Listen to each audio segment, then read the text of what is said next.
Assalamualaikum warahmatullahi wabarakatuh dan salam sejahtera. Hari ini semua orang tahu ialah merupakan hari pembentangan RCI, iaitu Suruhanjaya Diraja Tabung Haji. Namanya sedap, tapi telah pun bertukar kepada taklimat menteri saja. Satu. Yang keduanya, yang kita tahu laporan ini sudah pun siap hampir 3 tahun dulu, tapi disebutnya ialah di dalam pilihan raya Negeri Sembilan baru ni oleh Perdana Menteri kita. Sebaik ada pilihan raya, kalau tidak RCI ni pun kita pun tak dapat laporan lagi.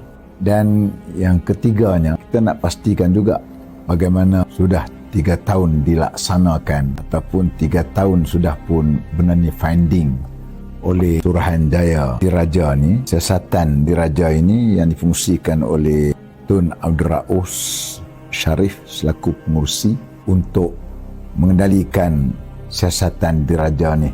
Soalannya, kalau benda ni benda penting, benda melibatkan soal orang kata pendeposit umat Islam, hampir dekat 9 juta pendeposit umat Islam yang simpan duit di situ. Dan kita juga nak tahu, kita tak kisah bab ni, kita tak pernah pun kita nak lindung siapa yang bersalah. Kita ada mahkamah untuk pengadilan, yang salah perlu dibawa ke pengadilan. Itu clear bab ni.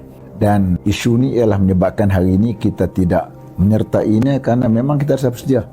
Kita dah pun buat semalam round table daripada petang sampai ke malam. Daripada pukul 2.30 petang sampai pukul 5.30 petang yang dibuat oleh satu round table, dibuat oleh TC Terengganu. Kemudian pula malam pula dibuat oleh Sekretariat Parlimen yang telah bincangkan juga hampir pukul 11 malam. Kita bincang bab ni.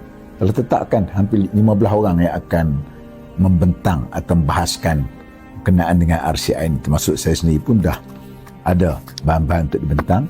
Tapi malangnya ialah apabila kita telah dapat maklumat bahawasanya PM tidak hadir kerana dia dimasukkan ke hospital, maka kita minta supaya sidang ini ditangguhkan dan kita nak berhadapan dengan dia, biar dia yang ada. Kerana kita tahu subjek matter yang dia yang selalu disebut kena dengan sakau. Tapi kita nak bagi tahu, kita nak dia ada dan kita nak tanya berhadapan dengan dia supaya dia sendiri yang menjawab berkenaan dengan apa yang terkandung, sebab apa 3 tahun baru ni nak dilaporkan. Adakah sekarang dah stabil? Adakah kerana itu untuk menjadi modal pilihan raya saja? Kalau tak ada pilihan raya Negeri Sembilan, adakah perkara itu juga akan ada hari ini sidang khas? Ini perkara yang menjadi satu pertanyaan-pertanyaan kepada kita. Kalau kita lihat di akhir sekali RCI yang dibentang ialah RCI Batu Putih. Itu jelas kita tengok dibentang untuk dibahaskan oleh ahli-ahli Parlimen, walaupun akhirnya ditarik balik sebagainya, kita tak ada kesudahannya. Namun begitu, atas nama laporan perbahasan berkenaan dengan Suruhanjaya Diraja berkenaan dengan Batu Putih, siasatan Diraja Batu Putih ini dibuat. Tapi hari ini didowngradekan kepada taklimat menteri. Bukannya laporan Suruhanjaya Diraja Tabung Haji. Sedangkan ini penting. Kita tahu ini menghabiskan modalnya hampir dekat dengan 1 juta lebih untuk kita nak menghabiskan ataupun nak mengendalikan Suruhanjaya Diraja ini. Siasatan Diraja ni 1 juta lebih dia punya perbelanjaan dia untuk memastikan supaya satu ketulusan dan kita akan dapat penambahbaikan terhadap tabung haji.